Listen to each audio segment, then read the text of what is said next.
Good morning. சுக்கோணம் ஃபார்ம்லேருந்து பேசுகிறேன். நேற்று நம்ம ஃபார்ம்லேருந்து கொஞ்சம் வாழைப்பூ ஹார்வெஸ்ட் பண்ணோம். கொஞ்சம் சென்னைக்கு கொடுத்தது போக ப்ளஸ் இந்த லோக்கல் சேல்ஸ் போக இன்னும் 2 பெரிய பூ இருந்தது. சரி, இது ஊறுகாய் பூ பண்ணலாம் அப்படின்னு சொல்லிட்டு எடுத்து வச்சுருந்தேன்.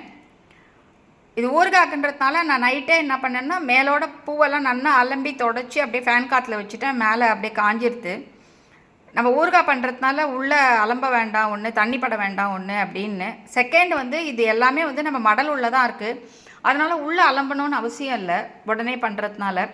அதனால் நான் அதை பண்ணி வச்சுருந்தேன். இப்போ காத்தாலேருந்து இது எல்லாத்தையும் க்ளீன் பண்ணிட்டேன். க்ளீன் பண்ணிவிட்டு இந்த மாதிரி இன்னும் கட் பண்ணாமல் வச்சுருக்கேன். ஏன்னா கட் பண்ணால் கருக்க ஆரம்பிச்சிரும். அதனால் இப்போ க்ளீன் பண்ணி வச்சுருக்கேன். இப்போ தான் கொஞ்சம் கட் பண்ணியிருக்கேன் பாருங்கள், கருக்காமல் இருக்குது. இப்போ நான் ஆரம்பித்த டைமில் பண்ணியிருந்தேன்னா இதெல்லாம் கருப்பாயிடும். அதனால் இப்போ இதுக்கு வந்து நான் வந்து கொஞ்சம் புளி கரைச்சி வச்சுருக்கேன் கெட்டியாக. இது வந்து நம்மளுக்கு ப்ரிசர்வேட்டிவ்ங்க. ஸோ ஊறுகாய்க்கு என்னென்ன தேவையோ அதெல்லாம் எடுத்து வச்சுருக்கேன். இது வந்து நம்மக்கிட்ட ரெகுலராகவே இருக்கும். கடுகு, வெந்தயம், பெருங்காயம்லாம் போட்டு இதை அரைச்சி வச்சுருக்கு. இது யூஸ்வலாகவே இருக்கும். ஏன்னா நம்மக்கிட்ட ரெகுலராக நம்ம ஊறுகாய் பண்ணுறதுனால இந்த பொடி ரெகுலராக இருக்கும். இப்போ பெருங்காயம் வந்து சும்மா லேசாக அந்த ஒரு இதுக்கு தான், எண்ணெயில் போடுறதுக்கு, அது வாசனை இருக்கும், அதுக்காக நிறைய போட மாட்டோம். ஏன்னா இந்த பொடியில் போட்டு அரைச்சிருக்கிறதுனால.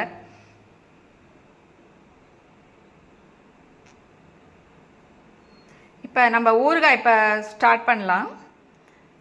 இது வந்து வெல்லம் இது. ஸோ கடைசியில் கொஞ்சம் போட்டு இறக்கிறதுக்காக, அது ரொம்ப துவர்ப்பு இல்லாமல் இது ஒரு நல்ல ருசியை கொடுக்கும் உங்களுக்கு. அந்த காரமும் இருக்கும், துவர்ப்பும் இருக்கும், புளிப்பு இருக்குது, உப்பு இருக்குது. அதோட இந்த ஸ்வீட்னஸும் உங்களுக்கு வந்து ரொம்ப நல்லாயிருக்கும். இது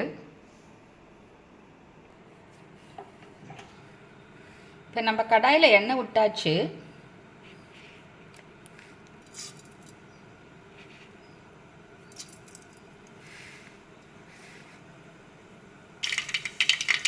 இப்போ இந்த கடுகு பொரிஞ்ச உடனே இந்த பெருங்காயப்பொடி வந்து லைட்டாக ஸ்ப்ரிங்கிள் பண்ணால் போதும். ஏன்னா நம்ம அந்த பொடி வச்சுருக்கோம். அதனால் இப்போ இதில் வந்து நம்ம என்ன பண்ணுவோம்னா கட் பண்ண வாழைப்பூவை போடுவோம்.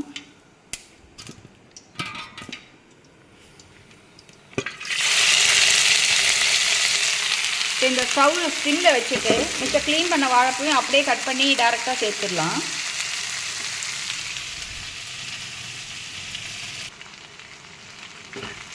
நம்ம எல்லாமே வந்து க்ளீன் பண்ணி வச்சுட்டதுனால அப்படியே நான் சிசர்லேயே கட் பண்ணி போட்டேன். இது கொஞ்சம் நல்லா வதங்கணும். நம்ம வேணுன்னா இப்போ இந்த ஸ்டேஜில் எண்ணெய் தேவைன்னா எண்ணெய் சேர்த்துக்கலாம்.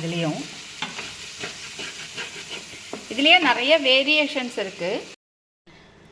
இதில் இந்த சாம்பார் வெங்காயம் சேர்த்து பண்ணுறது உண்டு, அதே மாதிரி பூண்டு சேர்த்து பண்ணுறது உண்டு. அந்த மாதிரி வேரியேஷன்ஸு. சாம்பார் வெங்காயம் பூண்டு அதெல்லாம் சேர்க்கும்போது ஃபஸ்ட்டு அதை நல்லா வதக்கிட்டு அதுக்கப்புறம் இந்த வாழைப்பூ சேர்ப்பாங்க. அது எதுக்காக அப்படின்னா வந்து இப்போ இந்த பூண்டு வந்து உங்களுக்கு வந்து அந்த பூண்டு ஃப்ளேவர் பிடிக்கிறவங்களுக்கு அது பிடிக்கும். சாம்பார் வெங்காயம் என்ன சொல்கிறாங்கன்னா அது சேர்க்கச்சா இந்த வாழைப்பூவோட அந்த துவர்ப்பு அவ்வளோ தெரியாதுன்னு. ஆனால் என்னை பொறுத்த வரைக்கும் அது தெரியணும். ஏன்னா நம்ம ஒரு காய்கறிக்கும் ஒரு பழத்துக்கும் அதுக்குன்னு ஒரு டேஸ்ட் இருக்குது. ஸோ அந்த ஆக்சுவல் டேஸ்ட்டு சுத்தமாக இல்லாமல் நம்ம பண்ணக்கூடாது. அப்போ அது வந்து நம்ம என்ன சாப்பிட்றோன்னே தெரியாது. அதனால் நான் வந்து இப்போ எதுவுமே சேர்க்கல. இப்போ இதை வந்து வதங்கின்னு இருக்கு.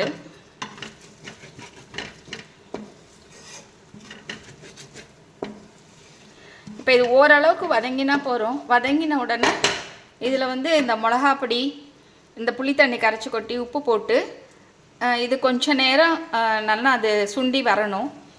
அது இறக்கச்சா வந்து நம்ம அந்த பொடியை போடுவோம். இதில் வந்து இப்போ மஞ்சள் பொடியும் மிளகா பொடியும் சேர்த்துருக்கேன்.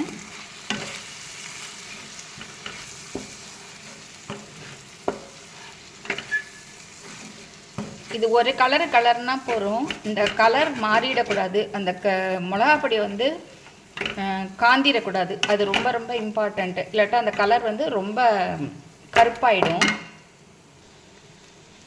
இப்போ இதில் உப்பும் போட்டுட்டு இன்னும் கொஞ்சம் ஆயில் சேர்த்துருக்கேன்.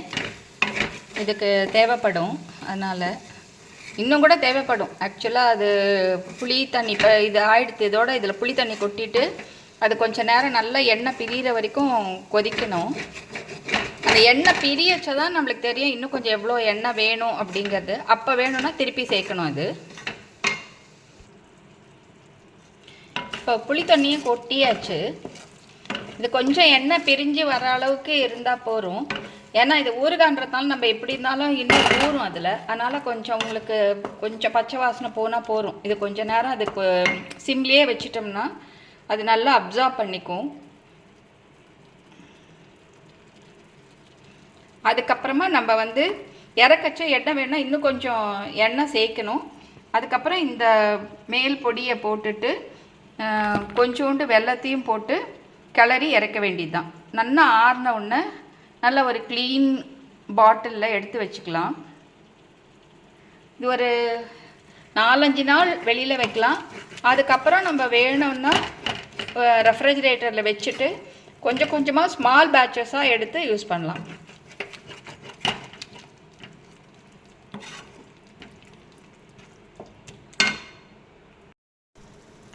இப்போ இந்த பிக்கல் ரெடி ஆகிடுது. இப்போ இதை நல்லா ஆற வச்சு பேக் பண்ண வேண்டியது தான். நான் சொன்ன மாதிரி இது வெளியிலன்னா ஒரு 5 days to 1 week வெளியில் வச்சுக்கலாம். இப்போ நம்ம நிறைய பண்ணி இப்போ ஒரு 100 grams 200 grams எடுக்கச்சு ஃப்ரிட்ஜில் வச்சுட்டு ஒரு 2-3 daysக்கு தேவையானதை மட்டும் அப்பப்போ வெளியில் எடுத்து வச்சு யூஸ் பண்ணிக்கலாம். தேங்க்யூ.